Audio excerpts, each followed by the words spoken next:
Hello बच्चों, जेके classes में आपका स्वागत है। बच्चों, जैसा कि क्लास 10th के लिए हम लोग प्रैक्टिस स्टेज चला रहे हैं साइंस और एसएसटी का, तो सारे बच्चे एक एक क्वेश्चन को ध्यान से सुनिएगा। आज साइंस का प्रैक्टिस सेट है और ये हमारे संस्थान के क्लास का क्वेश्चन पेपर है जो कि आज हम टेस्ट लिए थे हम अपने सारे बच्चे का। तो वे सारे बच्चे भी अपना मिलाइएगा और बाकी जो भी बच्चे हमारे वीडियो को देखते हैं लाइक शेयर सब्सक्राइब करें। और चलिए बच्चे, एक क्वेश्चन देखते हैं हम लोग। एक एक क्वेश्चन मोस्ट इम्पोर्टेंट है, PYQ पूछा गया है सारा क्वेश्चन। इसमें से पहला है कि एक स्त्री में कौन सा लिंग, देखिए स्त्री में पूछा तो स्वाभाविक बात है कि लिंग निर्धारण पिता के गुणसूत्र से होता है, तो एक्स होगा गर्ल्स के लिए जबकि XY होगा मेल के लिए अर्थात पुरुष के लिए। तो इसमें पूछा स्त्री गुणसूत्र तो एक्स, कुल गुणसूत्र की संख्या में पूछेगा तो 46 बताइएगा, और जोड़ी में पूछेगा तो 23 जोड़ी, ऑटोसम पूछेगा तो 22 बताइएगा, और भाग कितना लेता है, एक ही जोड़ी अर्थात 2 ही भाग लेता है। दूसरा क्वेश्चन है कली चूना का रासायनिक सूत्र। कली चूना बोले या आपका बिना बूझा चूना बोले तो दोनों का आंसर आ जाएगा CaO, जबकि बूझा चूना CaOH का Hol2, जबकि मार्बल या चूना पत्थर या संगमरमर CaCO3। 3 नंबर क्वेश्चन है कि ट्रेकिया की लंबाई पूछेगा तो 11 सेंटीमीटर, और किस जीव का श्वसन अंग है, तो आपका कॉकरोच याद रखना है। क्या रखना है, कॉकरोच याद रखना है।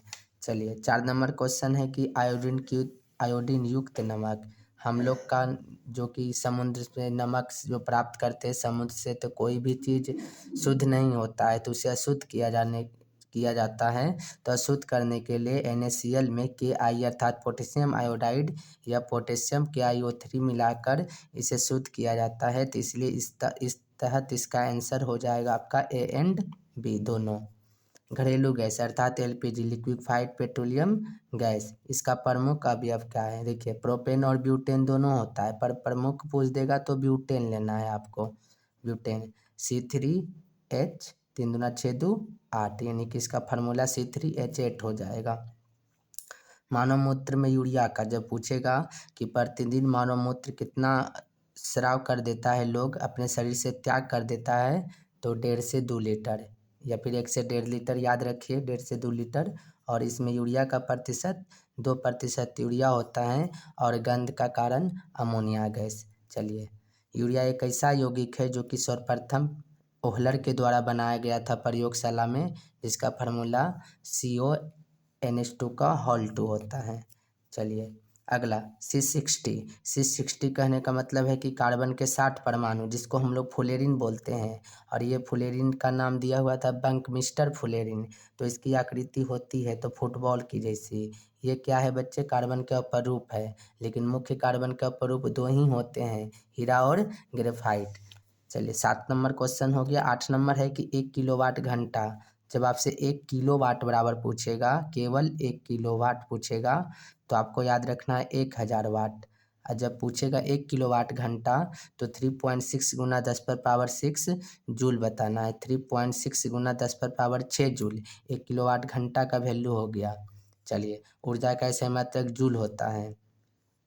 किस धातु को केरोसिन में डुबा के रखा जाता है, अगर इस धातु को अभिक्रियाशील होने के कारण इसको अगर नहीं डुबा के रखने से स्वतः जल जाएगा, तो वे सोडियम है, जो कि चाकू से काटे जाने वाली धातु भी कहा जाता है। इसकी परमाणु संख्या 11 है, जबकि मरकरी एक ऐसा धातु है जो कि द्रव अवस्था में पाया जाता है कमरे के ताप पर, इसका परमाणु संख्या 80 है। जबकि कॉपर एक धातु है जो कि इसका परमाणु संख्या 29 होता है। और सोना एकमात्र ऐसा धातु है जो कि हमेशा एक्वारेजिया में घुलेगा। एक्वारेजिया कहने का मतलब है कि आपका HCl और HNO3 का मिश्रण होता है एक्वारेजिया, उसी में घुलेगा और इससे सफाई किया जाता है। तो इसका परमाणु संख्या सिल्वर है ना, सिल्वर है 47। सोना नहीं है बच्चे, सिल्वर है Ag सिल्वर। चलिए, कमरे के ताप पर द्रव अवस्था में रहने वाला अधातु ब्रोमीन हो जाएगा, जबकि धातु बोलता तो पारा हो जाता। चलिए, ब्रोमीन का परमाणु संख्या 35, पारा की परमाणु संख्या 80। तांबा का परमाणु संख्या 29। 11 नंबर क्वेश्चन है कि वह धातु जो सिर्फ अम्लराज में घुलता है। देखिए आ गया ना, एक बार एजिया ना, तो जब पूछेगा ना किसका मिश्रण है अम्लरस, तो बताना आपको HCl प्लस HNO3 बताना है, यानी कि 3:1 के अनुपात में। देखिए याद रखने का ट्रिक है कि यहाँ HCl 3 ठो है और इधर 1 ही लेना है, 3:1। एक्वारेजिया इसी को बोलते हैं, अम्लराज बोलते हैं हिंदी में। और सोना हमेशा इसी में घुलता है, तो Au सोना का परमाणु संख्या 79, एल्यूमिनियम का परमाणु संख्या 13, लोहा का परमाणु संख्या 26, कॉपर का परमाणु संख्या 29। चलिए 12 नंबर क्वेश्चन है कि किस पीएच मान वाला विलयन सबसे अधिक अम्लीय होगा। देखिए जितना कम होगा पीएच मान वह अम्लीय होगा, तो इसमें सबसे कम 1 है, अर्थात सबसे कम अम्लीय यानी कि सबसे अधिक अम्लीय यही होगा। हम लोग जानते हैं कि पीएच का खोज सोरेनसन वैज्ञानिक ने 1909 में किया, और उन्होंने उसमें से 0 से कहाँ तक काउंटिंग है, तो 14 तक काउंटिंग है। 7 पर उदासीन होता है, 7 से कम क्षारीय होता है, 7 से कम अम्लीय होता है और 7 से अधिक क्षारीय होता है। चलिए एथिलीन क्या है, तो एथिलीन एक ओलिफिन है। एथिलीन क्या है, ओलिफिन है। चलिए प्रकाश का प्राथमिक रंग में आप याद रखिए लाल हरा नीला, लाल नीला भी होगा, लाल भी होगा और हरा भी होगा, इस तरह करके इसका ऑप्शन नंबर डी होगा। बैटरी अम्ल है, बैटरी अम्ल के रूप में हम लोग सल्फ्यूरिक अम्ल H2SO4 जिसे हम तेजाब कहते हैं। 16 नंबर क्वेश्चन है कि निकट दृष्टि दोष में किस लेंस का उपयोग किया जाता है, तो निकट दृष्टि दोष में अवतल लेंस का उपयोग किया जाता है, जबकि दूरदृष्टि दोष में उत्तल लेंस का उपयोग किया जाता है, जबकि जरा दूरदर्शी दोष में आपका बेलनाकार लेंस का उपयोग किया जाता है। चलिए 17 नंबर के आवर्त सारणी के प्रथम आवर्त में कितने तत्व है। देखिए बच्चों प्रथम आवर्त में केवल 2 ही तत्व है, हाइड्रोजन और हीलियम है, क्योंकि हम आपको याद रखने के लिए सिखाए हैं कक्षा की संख्या आवर्त में पहले आवर्त में 2 तब, यानी 2 8 8 18 18 32 32 इस तरह करके। तो आपसे पहले आवर्त में ही पूछा, तो पहले आवर्त में केवल 2 तत्व हैं, दूसरे आवर्त में 8 हो जाएगा, तीसरे में भी 8 ही हो जाएगा आपका। मानव का उद्गम स्थान 18 नंबर क्वेश्चन है, तो मानव का उद्गम स्थान अफ्रीका है।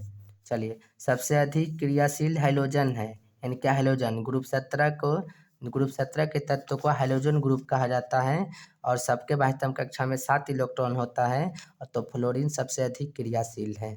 चलिए ओजोन का आणविक सूत्र O3। हम लोग जानते हैं कि समताप मंडल में एक ओजोन परत पाया जाता है, जो कि धरती से आने वाली परावैंगनी किरणों से हमारे शरीर को सुरक्षा देता है, अर्थात बचाता है। ओजोन में ऑक्सीजन के कितने अणु हैं जब आपसे पूछेगा, तो ऑक्सीजन के 3 अणु हैं।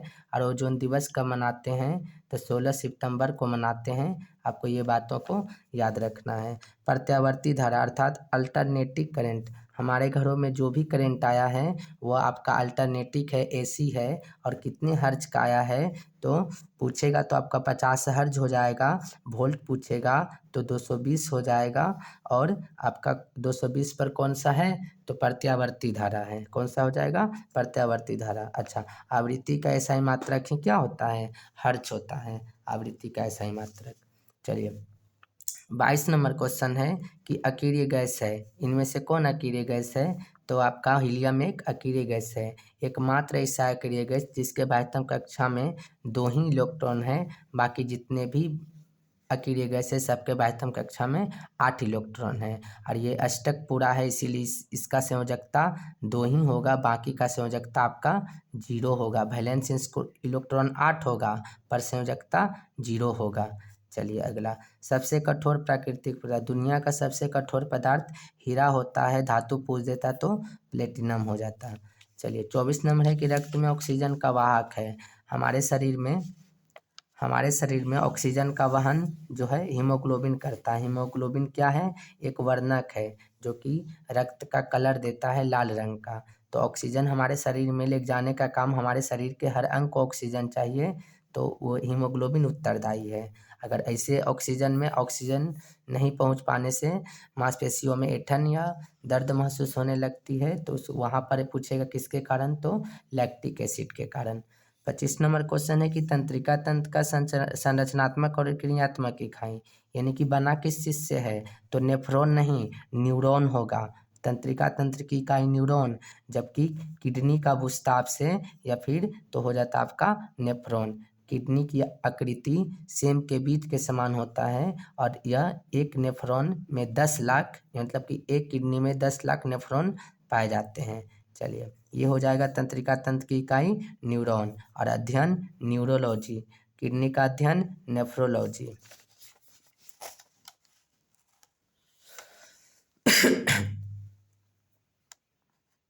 छब्बीस नंबर क्वेश्चन है कि सल्फर के संयोजी। देखिए, सल्फर का परमाणु संख्या 16, तो इसके बाद हम कक्षा में 6 देखिए और आंसर टिक करके आप लिख लिए। अगर क्लोरीन का बोलता तो 17, 7 हो जाता।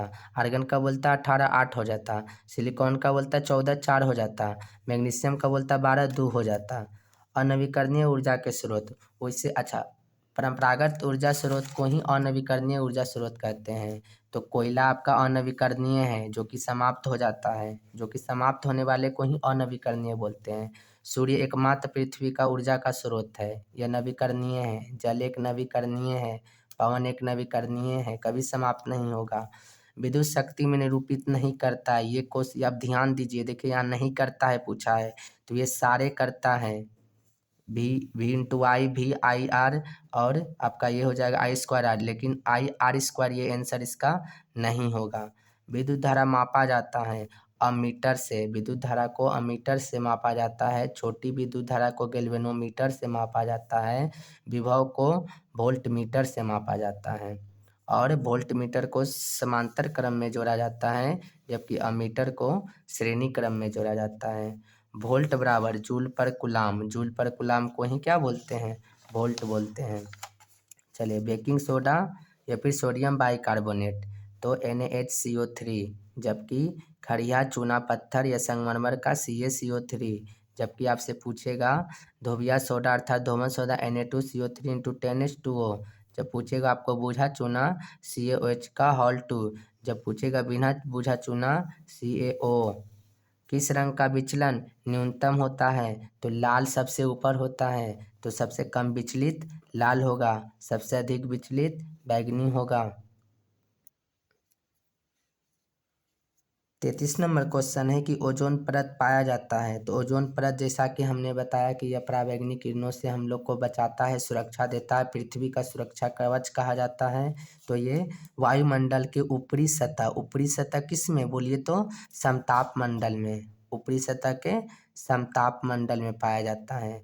और इसका कितने अणु है, O3। सूत्र क्या होता है, O3, यानी ऑक्सीजन के 3 अणु है।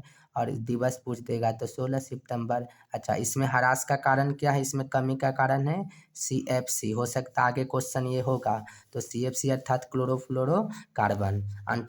अंटार्कटिका में छिद्र हो गया है ऊपर वायुमंडल में, यानी कि ध्रुव वाला पार्ट में पृथ्वी के। विद्युत ऊर्जा को यांत्रिक ऊर्जा के रूप में, देखिए, जब विद्युत ऊर्जा को यांत्रिक ऊर्जा में बोलेगा तो विद्युत मोटर हो जाएगा। देखिए, यहाँ भी विद्युत है, यहाँ भी विद्युत है, लेकिन यही उल्टा पूछ देता है यांत्रिक ऊर्जा को विद्युत में, तब हम लोग जनरेटर बोल देते। जनरेटर तो जिसको आप बोलते हैं डायनेमो, एक ही बात है। अब दोनों बातों को याद रखिए। चलिए, पौधे में जनन अंग, पौधे का जनन अंग पुष्प में ही होता है, उसी में नर वाला भाग स्त्री वाला भाग पाया जाता है आपका। और पौधे में लैंगिक जनन होता है। किस धातु के सोलर सेल बनाया जाता है, सोलर प्लेट में हम लोग अर्धचालक का उपयोग करते हैं, तो सिलिकॉन एक अर्धचालक है। तो सिलिकॉन का परमाणु संख्या 14, प्लेटिनम का परमाणु संख्या 78, सोना का परमाणु संख्या 79, जिंक का परमाणु संख्या 30। जिंक का उपयोग जस्तीकरण में किया जाता है, लोहा को जंग से बचाने के लिए। 37 नंबर क्वेश्चन है कि किस प्रकार के श्वसन से अधिक ऊर्जा मिलती है। तो जब हम लोग वायवीय श्वसन करते हैं तो उसमें अधिक ऊर्जा अर्थात CO2 प्लस जल प्लस हमारे शरीर में ऊर्जा, क्योंकि श्वसन से हमारे शरीर में ऊर्जा बनता है। और बच्चे, एक चीज़ आपको बता दें, जब आपसे पूछेगा कि कोशिका का ऊर्जा गिरी या पावर हाउस किसको कहते हैं, तो माइटोकॉन्ड्रिया हो जाएगा। और उसमें ना बच्चे आपको 38 ATP जो है ना, वो तो दोनों मिला के हैं, इसीलिए आपको 36 ATP ही याद रखना है। 36 ATP अर्थात एडिनोसिन ट्राइफॉस्फेट। वो जो आप 38 है ना, 38 दोनों मिला के है, वो अवायवीय श्वसन का दो जुड़ा हुआ है, इसीलिए 38।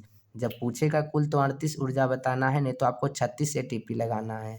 चलिए, विद्युत धारा के चुंबकीय प्रभाव की खोज ऑस्टेड ने किया था। विद्युत धारा के चुंबकीय प्रभाव की खोज। 39 नंबर क्वेश्चन है कि हमारे घरों में जो विद्युत आपूर्ति है तो उसमें क्या है, तो 220 वोल्ट पर अल्टरनेटिंग करंट है, जो कि हम पीछे अभी तुरंत बताएं। 50 हर्ज याद रखिएगा, आवृत्ति का सही मात्रक, और 220 वोल्ट पर अल्टरनेटिंग करंट है।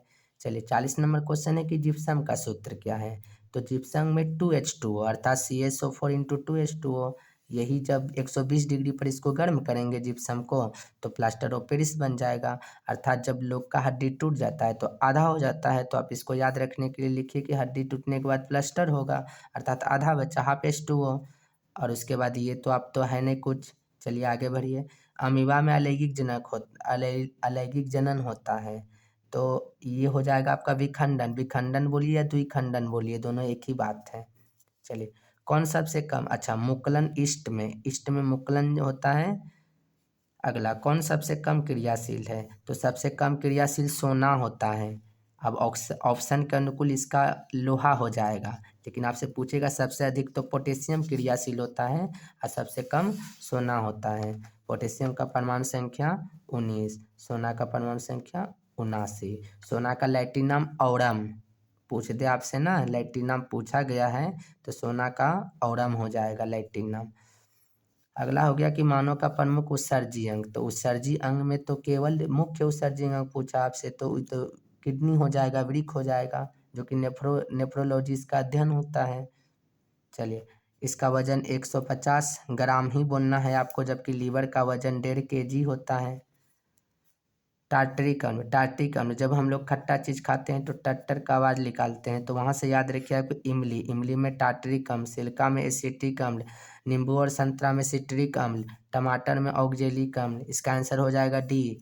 कार्बन की परमाणु संख्या क्या है, कार्बन की परमाणु संख्या 6 है। नियोन की परमाणु संख्या 10 है। आपका लिथियम का परमाणु संख्या 3 है।